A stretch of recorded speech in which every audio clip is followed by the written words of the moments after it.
ফিলিস্তিনি স্বাধীনতাকামী সংগঠন হামাস ইসরায়েলের হয়ে গুপ্তচর বৃত্তির অভিযোগে ৩ ব্যক্তিকে প্রকাশ্যে মৃত্যুদণ্ড কার্যকর করেছে। গাজা সিটির আল শিফা হাসপাতালের সামনে এই শাস্তি কার্যকর করা হয়, যা ইতোমধ্যেই আন্তর্জাতিক অঙ্গনে আলোচনার জন্ম দিয়েছে।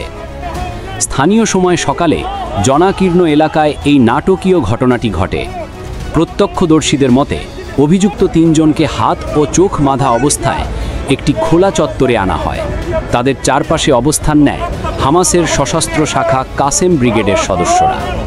ভিডিও ফুটেজে দেখা যায় অভিযুক্তদের সামনে দাঁড়িয়ে থাকা কাসেম ব্রিগেডের একজন সদস্য জনগণের উদ্দেশ্যে ঘোষণা দেন, ইসরায়েলের পক্ষে কাজ করে গুপ্তচর বৃত্তির শাস্তি কেবল মৃত্যু, এবং এই শাস্তি যেন অন্যদের জন্য সতর্কবার্তা হয়।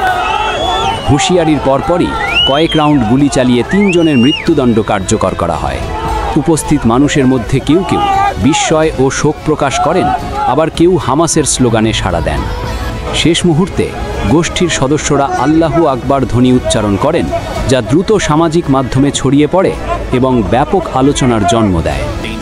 বিশ্লেষকদের মতে গাজা অঞ্চলে দীর্ঘদিন ধরেই ইসরায়েল ও হামাসের মধ্যে উত্তেজনা চলছে। হামাসের দাবি, ইসরায়েলের পক্ষে কাজ করা স্থানীয় গুপ্তচররা তাদের প্রতিরক্ষা ও কৌশলগত অবস্থান ইসরায়েলি সেনাদের কাছে ফাঁস করছে, যার ফলে বারবার বিমান হামলা ও অভিযানে সাধারণ মানুষ ক্ষতিগ্রস্ত হচ্ছে।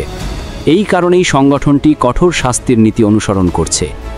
ঘটনাটি নিয়ে আন্তর্জাতিক মানবাধিকার সংস্থাগুলো উদ্বেগ প্রকাশ করেছে। প্রকাশ্যে মৃত্যুদণ্ড কার্যকরের এই ঘটনা শুধু গাজা নয়, বিশ্বজুড়ে আলোড়ন তুলেছে। অনেকের মতে এটি একদিকে যেমন ইসরায়েল ফিলিস্তিন দ্বন্দ্বের ভয়াবহতা প্রকাশ করে, তেমনি গাজায় আইন ও মানবাধিকারের চরম সংকটকেও চোখে আঙুল দিয়ে দেখিয়ে দেয়।